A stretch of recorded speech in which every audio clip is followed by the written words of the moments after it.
नमस्कार दोस्तों, स्वागत है आपके अपने यूट्यूब चैनल स्टडी पॉइंट 11 में। दोस्तों आज है 22 दिसंबर। तो आइए जानते हैं 22 दिसंबर से बनने वाले मोस्ट इम्पोर्टेंट करेंट अफेयर्स को। बात करें पीडीएफ का, तो आपको वीडियो के डिस्क्रिप्शन में लिंक दिया गया है टेलीग्राम ग्रुप का, आप वहां से जुड़ के पीडीएफ ले सकते हैं। अगर आपने अभी तक चैनल को सब्सक्राइब नहीं किया है तो प्लीज़ आप चैनल को सब्सक्राइब कर लीजिए और बेल आइकन को क्लिक कर लीजिए। अब आइए शुरू करते हैं आज के पहले प्रश्न से। पहला प्रश्न है, दिसंबर 2021 में चीन में भारत के अगले राजदूत के रूप में किसे नियुक्त किया गया? तो याद रखिएगा, अगले राजदूत हो जाएंगे चीन के लिए प्रदीप कुमार रावत। आइए अब इस प्रश्न को डिटेल्स में जान लेते हैं। तो वरिष्ठ राजनयिक प्रदीप कुमार रावत को चीन में भारत का अगला राजदूत नियुक्त किया गया है। आप लोग राजदूत को याद करके जाइएगा, क्योंकि ये प्रश्न एग्जाम में बनता है, खास करके रेलवे के जो ग्रुप डी और एनटीपीसी के एग्जाम होने वाले हैं उसके लिए बहुत इंपॉर्टेंट है। 1990 बैच के एक भारतीय विदेश सेवा आईएफएस अधिकारी रावत विक्रम मिश्री का स्थान लेंगे। याद रखिएगा, विक्रम मिश्री हटेंगे जो कि चाइना के राजदूत थे। अब कौन बन गए हैं? याद रखिएगा, प्रदीप कुमार रावत। अब आइए कुछ इंपॉर्टेंट देश के देख लेते हैं राजदूत कौन कौन है। तो आलोक रंजन झा बेलारूस के राजदूत थे, संजय राणा बुल्गारिया का और पूजा कपूर डेनमार्क का। ये भी आपको याद रखना है। ऐसे हम लोग हर प्रश्न का डिटेल्स भी जानते जाएंगे। अब आइए अगले प्रश्न पे चलते हैं। निम्नलिखित में से कौन rewinding the first 25 years of mighty नामक पुस्तक के लेखक हैं? तो याद रखिएगा, rewinding the first 25 years of mighty नामक पुस्तक के लेखक हैं एस ओबरॉय। आइए इस प्रश्न को डिटेल्स में जानते हैं। 14 दिसंबर 2021 को इलेक्ट्रॉनिक्स सूचना प्रौद्योगिकी मंत्रालय यानी MeitY rewinding the first 25 years of MeitY का शुभारंभ किया। बात आई है पुस्तकों की, तो याद रखिएगा कुछ महत्वपूर्ण पुस्तक हैं। डॉक्टर शशि थरूर के द्वारा लिखा गया प्राइड प्रेजुडिस एंड पंडितरी पुस्तक है। Prabhat Kumar public service ethics a quest for Naitik Bharat. Venkaiah Naidu जो कि भारत के उपराष्ट्रपति हैं, डेमोक्रेसी पॉलिटिक्स एंड गवर्नेंस पुस्तक इन्होंने लिखा है। तो याद रखिएगा वेंकैया नायडू का इसमें बहुत इंपॉर्टेंट है। डेमोक्रेसी पॉलिटिक्स एंड गवर्नेंस पुस्तक किसके द्वारा लिखा गया? वेंकैया नायडू। अच्छा, वेंकैया नायडू अभी हैं कौन? तो याद रखिएगा ये हमारे उपराष्ट्रपति हैं वेंकैया नायडू। अब आइए अगले प्रश्न को देख लेते हैं। निम्नलिखित में से किसने पैरा ओलंपिक पुरस्कार 2021 में सर्वश्रेष्ठ महिला पदार्पण सम्मान जीता? तो याद रखिएगा, पैरा ओलंपिक में सर्वश्रेष्ठ महिला पदार्पण सम्मान जीत लिया है अवनी लेखरा ने। अच्छा, अवनी लेखरा के बारे में आप लोग जानते हैं, तो ये शूटिंग करती हैं। आइए इनके बारे में देखते हैं। तो भारतीय निशानेबाज अवनी लेखरा ने 16 दिसंबर 2021 को पैरा ओलंपिक पुरस्कार में सर्वश्रेष्ठ महिला पदार्पण का सम्मान जीता। भारत ने पैरा ओलंपिक खेलों में 5 स्वर्ण, 8 रजत और 6 कांस्य पदक सहित टोटल 19 पदक जीते हैं। बात आई है पैरा ओलंपिक की, तो आइए कुछ इम्पोर्टेंट चीज़ देख लेते हैं। तो 2021 में भारत के विजेताओं की सूची देखते हैं। अवनी लेखरा स्वर्ण पदक जीते थे 10 मीटर एयर राइफल शूटिंग में। मनीष नरवाल स्वर्ण पदक जीते पुरुषों की 50 मीटर पिस्टल में। सिनराज अधाना रजत पदक जीते हैं पुरुषों की 50 मीटर पिस्टल में। प्रमोद भगत स्वर्ण पदक जीते पुरुष का एकल बैडमिंटन में। और मनोज सरकार जीते हैं कांस्य पदक पुरुष एकल बैडमिंटन में। ये भी आपको ध्यान में रखना है, क्योंकि एग्जाम में तो आएगा ही और आप लोग को इसका आंसर देना ही पड़ेगा अगर सिलेक्शन लेना है तो। आइए अब अगले प्रश्न को देखते हैं। ब्रिटिश वास्तुकार रिचर्ड रोजर्स का दिसंबर 2021 में निधन हो गया। उन्होंने किस वर्ष में प्रतिष्ठित प्रित्जर पुरस्कार जीता है? तो दोस्तों याद रखिएगा, प्रित्जर पुरस्कार इन्होंने जीता था 2007 में। कौन? तो रिचर्ड रोजर्स, जिनका अभी हाल ही में निधन हुआ है और ये एक ब्रिटिश वास्तुकार थे। अब आइए इनकी डिटेल्स को देख लेते हैं। तो ब्रिटिश वास्तुकार रिचर्ड रोजर्स का दिसंबर 2021 में निधन हो गया।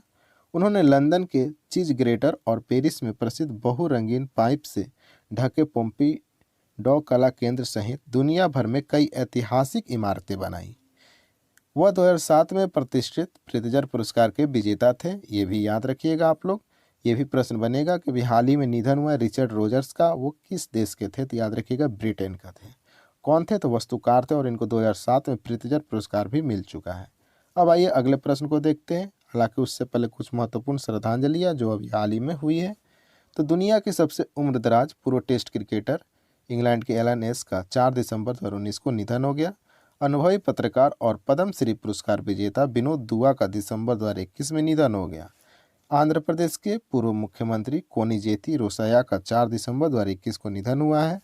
और आप लोग को बता दें कि प्रसिद्ध विद्वान और बांग्लादेश के राष्ट्रीय प्रोफेसर रफ़ीकुल इस्लाम का नवंबर 2021 में निधन हुआ है। तो निधन से भी प्रश्न बनता है, आप लोग ये भी ध्यान में रखिएगा। अब आइए अगले प्रश्न। निम्नलिखित में से किस राज्य केंद्र शासित प्रदेश ने दिसंबर 2021 में शिक्षक विश्वविद्यालय की स्थापना को मंजूरी दे दी है? तो याद रखिएगा, अभी हाल ही में शिक्षक विश्वविद्यालय की स्थापना को मंजूरी दी है दिल्ली सरकार ने। अब आइए दिल्ली के बारे में जान लेते हैं और इस योजना के बारे में जानते हैं। दिल्ली में हाल ही की कुछ महत्वपूर्ण पहल हैं जो है दिल्ली पुलिस आयुक्त राकेश अस्थाना ने 12 दिसंबर 2021 को एक लर्निंग प्लेटफॉर्म उन्नति लॉन्च किया। ये भी आपको ध्यान में रखना, उन्नति लॉन्च किसने किया है? तो दिल्ली पुलिस के आयुक्त जो है राकेश अस्थाना के द्वारा यह लॉन्च किया गया है। दिल्ली सरकार ने अपनी मुफ्त तीर्थ यात्रा योजना के तहत दिल्ली के वरिष्ठ नागरिकों को पाकिस्तान के करतारपुर साहिब ले जाने का फैसला किया है। दिल्ली सरकार ने 19 नवंबर 2021 को शहर के 100 क्रॉसिंग पर अपने एक पखवाड़े तक चलने वाले रेड लाइट ऑन गाड़ी ऑफ, ये आपको ध्यान में रखना है, रेड लाइट ऑन गाड़ी ऑफ के अभियान के दूसरे चरण की शुरुआत की है। ये पूछता है प्रश्न कि यह किस राज्य से संबंधित है? तो याद रखिएगा, रेड लाइट ऑन गाड़ी जो है और गाड़ी ऑफ का जो योजना है वो चलाया था दिल्ली सरकार ने। अब आइए अगले प्रश्न को देखते हैं। ऐसे हम लोग हर प्रश्न को डिटेल्स में ही देखते हुए चलेंगे। दिसंबर 2021 में उत्तराखंड के किस शहर में 3 दिवसीय अंतर्राष्ट्रीय मधुमक्खी महोत्सव शुरू हुआ है? तो याद रखिएगा दोस्तों, उत्तराखंड के हल्द्वानी में 3 दिवसीय अंतर्राष्ट्रीय मधुमक्खी महोत्सव का शुरुआत कर दिया गया। आइए ये इस प्रश्न के बारे में डिटेल्स में जान लेते हैं। 18 दिसंबर 2021 को उत्तराखंड के हल्द्वानी में पहली बार 3 दिवसीय अंतर्राष्ट्रीय मधुमक्खी महोत्सव की शुरुआत हुई है। उत्तराखंड की बात कर लेते हैं तो यहाँ की लोकसभा सीट हैं 5, राज्यसभा सीट 3, राजकीय पशु अल्पाइन कस्तूरी मृग, राजकीय पक्षी हिमालयन मोनाल। पंजीयन और जीआई टैग की बात करें तो उत्तराखंड का तेजपात जो है उसको जीआई टैग अभी हाल ही में दिया गया है। राष्ट्रीय उद्यान देख लेते हैं जो कि बहुत ही इंपॉर्टेंट है। जिम कार्बेट राष्ट्रीय उद्यान, गंगोत्री राष्ट्रीय उद्यान, गोविंद राष्ट्रीय उद्यान, नंदा देवी राष्ट्रीय उद्यान, राजाजी राष्ट्रीय उद्यान, फूलों की घाटी राष्ट्रीय उद्यान। ये उद्यान भी आपको याद रखना है और ये जीआई टैग तो आपको याद रखना ही रखना है। उत्तराखंड के तेजपात को दिया गया है जीआई टैग। अब आइए अगले प्रश्न को देखते हैं। ओडिशा के मुख्यमंत्री नवीन पटनायक ने दिसंबर 2021 में किस जिले में महानदी पर राज्य के सबसे लंबे पुल का उद्घाटन किया है? तो याद रखिएगा, उड़ीसा के जो मुख्यमंत्री हैं नवीन पटनायक के द्वारा अभी हाल ही में महानदी पर राज्य के सबसे लंबे पुल का उद्घाटन किया गया और वह स्थान था कटक। याद रखिए, कटक में यह सबसे लंबे पुल का उद्घाटन किया गया। किस नदी पे? महानदी पर।